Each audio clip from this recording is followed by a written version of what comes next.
YCP హయాంలో ముంబై నటిపై నమోదైన అక్రమ కేసులో సీనియర్ ఐపీఎస్ అధికారి పిఎస్ఆర్ ఆంజనేయుల్ని సిఐడి పోలీసులు రంగారెడ్డి జిల్లా మొయినాబాద్లో అరెస్ట్ చేశారు. జగన్ హయాంలో పిఎస్ఆర్ ఇంటెలిజెన్స్ చీఫ్ గా పనిచేశారు. జగన్ కు ఆయన అత్యంత సన్నిహితుడిగా వ్యవహరించారు. ప్రస్తుతం సస్పెన్షన్లో ఉన్న పిఎస్ఆర్ ఆంజనేయుల్ని హైదరాబాద్ నుంచి ఏపీకి తరలిస్తున్నారు. ముంబై నటి కేసులో ఆయన్ని సిఐడి పూర్తి స్థాయిలో విచారించనుంది.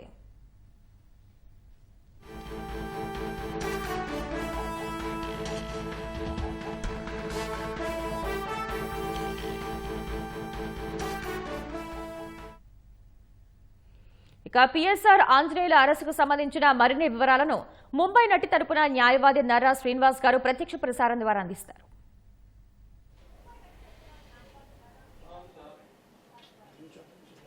ధన్యవాదాలు. ముంబై నటి కాదంబరి జైత్వాని అక్రమ అరెస్టు వ్యవహారానికి సంబంధించి అప్పట్లో ఇంటెలిజెన్స్ చీఫ్గా వ్యవహరించినటువంటి పిఎస్ఆర్ ఆంజనేయులను సిఐడి పోలీసులు ఇవాళ ఉదయం హైదరాబాద్లో అరెస్ట్ చేశారు.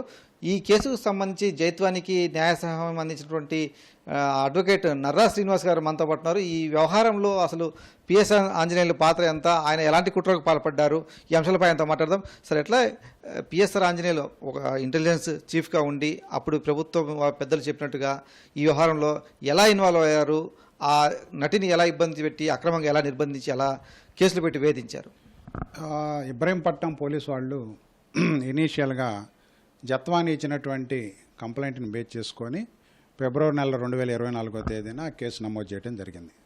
ఆ కేసులో ప్రధానమైనటువంటి ముద్దాయి కుక్కల విద్యాసాగర్ ఇప్పటికే అరెస్ట్ అయ్యి బెయిల్ మీద బయట ఉన్నారు. రెండో ముద్దాయిగా ఉన్నటువంటి పిఎస్ఆర్ ఆంజనేయులు మొత్తం కథనంతటిని కూడా స్క్రీన్ ప్లే డైరెక్షన్ అంతా కూడా పిఎస్ఆర్ ఆంజనేయులే ఆ విధంగా చేయడం జరిగింది. కారణం ఏంటంటే ఇతను క్రైమ్ రిజిస్ట్రేషన్ చేసిన దగ్గర నుంచి ఈ కేసులో ఈ ఐపీఎస్లు మిగతా వాళ్ళు రాణాని కానీ అదేవిధంగా విశాల్ గున్నీని కానీ వీళ్ళని ఇన్వాల్వ్ చేసేసి ఖచ్చితంగా ఈ టాస్క్ కంప్లీట్ చేయాలని చెప్పేసి అప్పుడు విశాల్ గున్నీని అడిషనల్ కమిషనర్ ఆఫ్ పోలీస్గా ఉన్నటువంటి విజయవాడ విశాల్ గున్నీని ఆదేశించడం జరిగింది. స్వయాన గున్నీ గారే పోలీసు విచారణలోనూ శాఖాపరమైన విచారణలోనూ స్టేట్మెంట్ ఇవ్వడం జరిగింది. అప్పుడు ఇంటెలిజెన్స్ చీఫ్గా ఉన్నటువంటి సీతారామాంజనేయులు నా పై అధికారిగా ఉన్నారు కాబట్టి ఆయన ఆదేశాలను నేను శిరసావహించి నేను విశాఖపట్నం ట్రాన్స్ఫర్ అయినప్పటికీ నన్ను సీఎం క్యాంప్ ఆఫీసుకి తాడేపల్లికి పిలిపించేసి మీరు ఈ టాస్క్ కంప్లీట్ చేయాలని చెప్పేసి ఇట్లా చేస్తేనే ఇక్కడి నుంచి మీరు రిలీవ్ అవుతారని చెప్పేసి ఆయన నన్ను ఆదేశించారని, ఆయన ఆదేశాల మేరకే టీంలో నేను లేకపోయినప్పటికీ ఇన్వెస్టిగేషన్ టీంలో నేను ముంబై వెళ్ళటం జరిగిందని చెప్పారు. ఇంకా విచిత్రం ఏంటంటే ఈ కేసులో ఎఫ్ఐఆర్ నమోదు కాకముందే ఫ్లైట్ టికెట్లు బుక్ చేసుకోవడానికి అప్పుడు కమిషనర్ ఆఫ్ పోలీస్గా ఉన్నటువంటి కాంతిరాణ్ తాత వారి యొక్క వాళ్ళ యొక్క స్టాఫ్ను ఆదేశిస్తే క్యాంప్ క్లర్కు ముందుగానే ఎఫ్ఐఆర్ నమోదుకు ముందుగానే ముంబైకి ఫ్లైట్ టికెట్లు బుక్ చేశారు. ఈ విషయాలన్నీ కూడా ఇన్వెస్టిగేషన్లో రావడం జరిగింది. ఇంకా దుర్మార్గం ఏంటంటే బాధితుల్ని ముద్దాయిలుగా చేర్చి ఒక తప్పుడు కేసు పెట్టి ముంబైలో ఒక పెద్ద ఇండస్ట్రియలిస్ట్ని కాపాడటం కోసం, సజ్జన్ జిందాల్ని కాపాడటం కోసం వీరు ఒక పెద్ద ఎఫర్ట్ చేసి అప్పుడు ఉన్నటువంటి ప్రభుత్వ పెద్దల కనుసన్నలోనే ఇది జరిగిందని చెప్పేసి బహిరంగంగా అందరూ చెప్తా ఉన్నటువంటి వాస్తవం. అంటే ఒక ముగ్గురు పోలీస్ ఆఫీసర్లు, ఐపీఎస్ ఆఫీసర్లు, అందులో మిగతా పోలీస్ ఆఫీసర్లు డిఎస్పీ, సిఐ ర్యాంక్ అధికారులు, అదేవిధంగా మిగతా ఈ కేసులో ఉన్నటువంటి హెడ్ కానిస్టేబుల్ ఇట్లాంటి వాళ్ళందరినీ ఇన్వాల్వ్ చేసేసి వీళ్ళని ముంబై తీసుకెళ్ళిపోయి ఎఫ్ఐఆర్ హడావుడిగా బుక్ చేసేసి అదే రోజు ట్రాన్స్ఫర్ వారెంట్, అదే రోజు అన్ని సెర్చ్ వారెంట్ మొత్తాన్ని మేనేజ్ చేసేసుకొని ఒకే రోజులో అక్కడికి వెళ్ళటం జరిగింది. అప్పటికే విశాల్ గున్ని వీళ్ళందరూ ముంబై చేరుకోవటం, ఒక తప్పుడు కథను అల్లి వాళ్ళని బాధితుల్ని అరెస్ట్ చేసేసి ఇక్కడికి తీసుకురావడం జరిగింది. ఈ కేసు మొత్తం కనుక చూసినట్లయితే వాళ్ళకు బెయిల్ దొరకకుండా 50 రోజులు లోపల ఉంచారు. అంతేకాదు వాళ్ళ ప్రాపర్టీ మొత్తం సీజ్ చేశారు, వాళ్ళకు ఉన్నటువంటి బ్యాంక్ అకౌంట్స్ మొత్తం సీజ్ చేశారు. అంటే బాహ్య ప్రపంచంతో సంబంధం లేకుండా వాళ్ళ టెలిఫోన్లు సీజ్ చేశారు. ఆ టెలిఫోన్లో ఉన్నటువంటి సమాచారాన్ని డిలీట్ చేయడం కోసం బాధితుల మీద తీవ్రమైనటువంటి ఒత్తిడి 4 రోజులు పోలీస్ కస్టడీలో స్వయంగా అప్పుడు ఈ పోలీస్ కమిషనరేట్ ఆఫీస్లోనే ఈ విధంగా జరిగిందని చెప్పేసి వాళ్ళని విచారించారని చెప్పేసి బహిరంగంగా అందరూ చెబుతున్నటువంటి వాస్తవం. అంటే మొత్తం బాధితులకి ఎటువంటి సహాయం అందకుండా, న్యాయ సహాయం అందకుండా, వాళ్ళ ఆస్తుల్ని, వాళ్ళ యొక్క టెలిఫోన్ని వాళ్ళకి సంబంధించి ఎవరి కాంటాక్ట్లో లేకుండా 50 రోజుల పాటు అక్రమ నిర్బంధం చేయటం అనేది బహుశా దేశ చరిత్రలోనే ఇలాంటి అరుదైన కేసులను చూస్తూ ఉంటాం. ఎందుకంటే జనరల్గా ఏ కేసులో అరెస్ట్ అయినప్పటికీ వారికి న్యాయ సహాయం అందించాలి, అందేలా చూడాలనేది ఒక ప్రాథమిక సూత్రం, ఒక మన చట్టం చెబుతున్నటువంటి.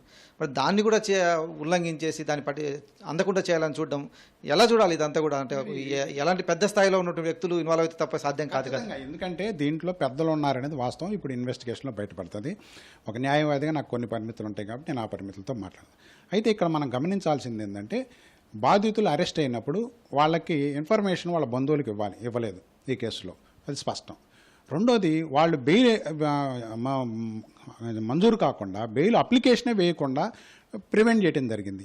దానికి వాళ్ళని ఏమని బెదిరించడం జరిగిందని అంటే, మీరు కనుక బెయిల్ మీద బయటకు వస్తే పలు కేసుల్లో మళ్ళీ మిమ్మల్ని అరెస్ట్ చేసి దేశవ్యాప్తంగా వివిధ కేసుల్లో అరెస్ట్ చేసేసి మిమ్మల్ని లోపలే ఉంచుతామని చెప్పేసి బెదిరించడం జరిగింది. ఈ బెదిరింపు చర్యల ఫలితంగా బాధితులు అప్పటికి ఎవరికి న్యాయ సహాయం అందించేటువంటి అందలేని పరిస్థితుల్లో వాళ్ళు గమ్మున 20 రోజుల పాటు బెయిల్కే అప్లై చేయకుండా ఉండాల్సినటువంటి పరిస్థితిని పోలీసు అధికారులు క్రియేట్ చేశారు. చూడండి ఎంత విచిత్రంగా చట్టం పనిచేసిందంటే, చట్టం ఐపీఎస్ అధికారులు చట్టాన్ని గౌరవించి బాధితులకి న్యాయం చేయాల్సింది పోయి బాధితులనే బాధితులుగా చేసేసి వాళ్ళ యొక్క కేసు అక్కడ ఏదైతే బీకే గుర్లా పోలీస్ స్టేషన్ ఉందో ముంబైలో, ఆ కేసు వీళ్ళు బయటకు వచ్చేసరికి క్లోజ్ అయ్యడం జరిగింది. అది ఒక సజ్జన జిందాల్ని కాపాడటం కోసం చేశారని. సజ్జన జిందాల్ సహజంగా కాపాడాలంటే ఈ ఐపీఎస్లు కేవలం వీళ్ళ వరకే సరిపోదు కదా. అప్పుడు ప్రభుత్వ పెద్దలు దాని వెనక ఉన్నారనేటువంటిది బహిరంగ రహస్యం, అది అందరూ కూడా మీడియాలో వీటన్నిటిలో వచ్చింది. కానీ ఇక్కడ గమనించాల్సింది ఏంటంటే వాళ్ళ యొక్క ఆర్థిక మూలాలను కూడా దెబ్బతీసేసేసి వాళ్ళు అసలు బెయిల్ మీద పొందకుండా బయటికి రాకుండా కనీసం వాళ్ళ రిలేటివ్స్ను కూడా సంప్రదించకుండా, వాళ్ళ బ్రదర్ ఫారిన్లో ఉంటారు, అతనికి ఈ కేసుతో ఎటువంటి సంబంధం లేదు, అతన్ని కూడా ఒక ముద్దాయిగా చేసి అతని పాస్పోర్ట్ని లుకౌట్ నోటీసును ఇప్పించడం జరిగింది. అంటే ఒక పెద్ద పథకం ద్వారా ఇవన్నీ చేశారని చెప్పేసి స్పష్టంగా అర్థమవుతుంది. దీని వెనుక మొత్తం సూత్రధారి రామాంజనేయులు. గతంలో హైకోర్టు పాయింట్అవుట్ చేసింది, మీరు ఎందుకు మరి A2 ముద్దాయిగా ఉన్నటువంటి సీతారామాంజనేయుని అరెస్ట్ చేయలేదని చెప్పేసి. కనీసం ఇప్పుడైనా సరే ప్రభుత్వం స్పందించి సీతారామాంజనేయుని అరెస్ట్ చేయడం అనేటువంటిది చాలా ఉదాహరణ. అయితే రెండో ముద్దాయిగా ఉన్నటువంటి ఇతను చెప్పేటువంటి అనేకమైన కీలకమైన అంశాలు కేసులో ప్రగతికి దారితీస్తాయి. ఎందుకంటే ఎవరి ప్రమేయంతో అతను సీఎంఓకు పిలిపించి ఈ పోలీస్ అధికారులందరినీ ఆదేశించారని తేలాలి. ఇప్పుడు ఖచ్చితంగా ఇన్వెస్టిగేషన్ ఆ లైన్లో జరగాలి. రెండోది, గతంలో వాళ్ళు అక్కడ ఉన్నప్పుడు కూడా కాల్ డేటా ఇవన్నీ ఇప్పటికే పోలీసు అధికారులు సేకరించారు. ఆ రోజు ఎవరెవరు ఆ ప్రదేశంలో ఉన్నారు, వాళ్ళ యొక్క టెలిఫోను వీటికి సంబంధించినటువంటి ఇంటర్నెట్ డీటెయిల్స్ ఇవన్నిటిని కూడా ఆల్రెడీ ఉన్నాయి. కాబట్టి ఇప్పుడు ఇన్వెస్టిగేషన్లో అతను వీటన్నిటికీ సమాధానం చెప్పాలి. ఖచ్చితంగా ఇట్లాంటి అధికారులు తప్పు చేసినటువంటి సీతారామాంజనేయులకు ఒక పెద్ద క్రిమినల్ చరిత్ర ఉంది. గుంటూరు జిల్లా ఎస్పీగా పనిచేసినప్పుడు దగ్గర నుంచి అనేక మందిని డార్మిటరీ ట్రీట్మెంట్ ఇచ్చి సివిల్ పంచాయతీలు చేసి లేడీస్ విషయంలో చాలా అగౌరవంగా ప్రవర్తించినటువంటి నేపథ్యం ఉన్న క్రిమినల్ హిస్టరీ ఉన్నటువంటి ఒక అధికారి పాపం పండింది. ఈరోజు పాపాల పుట్ట బయటకు వచ్చింది ఈరోజు. కాబట్టి ప్రభుత్వం ఖచ్చితంగా దీని మీద సరైనటువంటి చర్యలు తీసుకోవాలి. తప్పు చేసినటువంటి వారు ఏదే అధికారైనా ఏ స్థాయిలో ఉన్న చట్టం దృష్టిలో ప్రజలందరూ సమానమే కాబట్టి ఖచ్చితంగా ఇతనికి సరైనటువంటి శిక్ష పడేటట్టు రాష్ట్ర ప్రభుత్వం చర్యలు తీసుకోవాలి. ఇప్పుడు ఒక డీజీపీ స్థాయి అధికారిని అరెస్ట్ చేయడం ఇలా చూడాలి ఒక కేసులో సంబంధించి. అంటే తప్పు చేసిన వాడు ఎవరైనా తప్పించుకోవాలని ఒక సంకేతాలను అయితే ఇచ్చినట్లు అవుతుంది. అంటే ఈ స్థాయిలో డీజీ స్థాయి అధికారి ఎప్పుడు అరెస్ట్ అయినటువంటి సందర్భం అయితే కనిపించట్లేదు మన రాష్ట్రంలో. దేశ చరిత్రలోనే డీజీ స్థాయి అధికారులు అరెస్ట్ అయినటువంటిది, అది కూడా సర్వీస్ నిబంధనలను అతిక్రమించి చేసినటువంటి పనుల్లో ఇది అరుదైన సంఘటన. గతంలో కొన్ని సందర్భాల్లో పెద్ద పెద్ద ఎన్కౌంటర్లకు సంబంధించిన సందర్భంలో వంజారా లాంటి వాళ్ళు గుజరాత్లో అరెస్ట్ అయినటువంటి నేపథ్యం చూసాం. కానీ ఒకే కేసులో 3 పోలీసు అధికారులు సస్పెండ్ కావటం, తీవ్రమైనటువంటి ఆరోపణలు ఎదుర్కోవడం అనేటువంటిది బహుశా దేశ చరిత్రలోనే ఐపీఎస్ల చరిత్రలోనే ఇది ఒక చాలా ఎగ్జాంపుల్గా అయినటువంటి కేసు.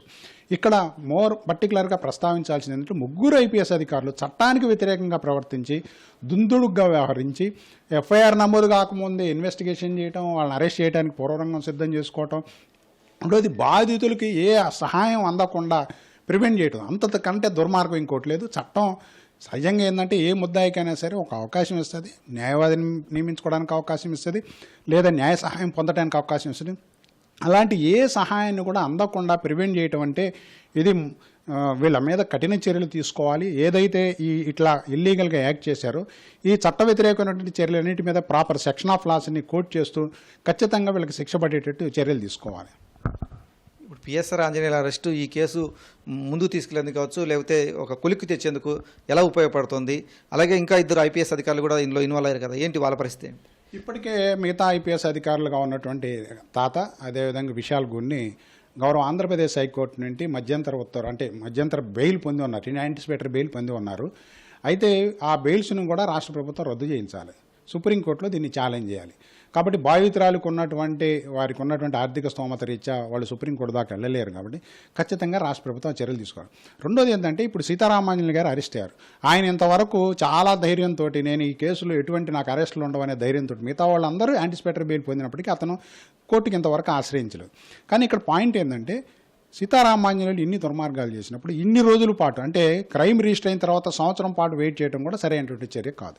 ఎందుకని దీని వెనక ఇంకా పెద్ద హస్తం ఉన్నారనేటువంటిది జగమెరిగిన సత్యం, అది అందరికీ తెలుసు.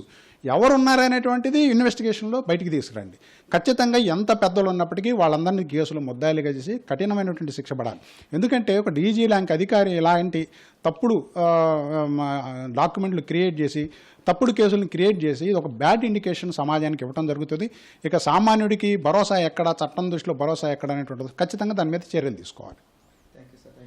ఇది నర్రా శ్రీనివాస్ చెప్తుంది. తప్పనిసరిగా ఈ పిఎస్ఆర్ ఆంజనేయుల అరెస్టు, జైత్వాని అక్రమ అరెస్టు వ్యవహారానికి సంబంధించి ఆ కేసును ముందు తీసుకెళ్లేందుకు, కొలికి తెచ్చేందుకు, నిందితులకు శిక్ష పడేందుకు ఒక కీలక అంశంగా కూడా ఆయన చెప్తున్నారు. మిగిలిన ఇద్దరికి సంబంధించి కూడా విచారణ వేగవంతం చేయాలి. వారిపైన ఉన్నటువంటి బెయిల్ పిటిషన్ పైన కూడా ఎవరైతే జైత్వాని ఉన్నారో జైత్వాని తరపున ప్రభుత్వమే న్యాయ సహాయం అందించి ఆ సుప్రీంకోర్టులో వారికి బెయిల్ కూడా రద్దు చేయించేది కూడా చొరవ తీసుకోవాలని చెప్పేసి కూడా ఆయన సూచిస్తున్నారు. కెమెరామెన్ అలీతో పూర్ణ చంద్రశేఖర్, ఈటీవీ న్యూస్, గుంటూరు.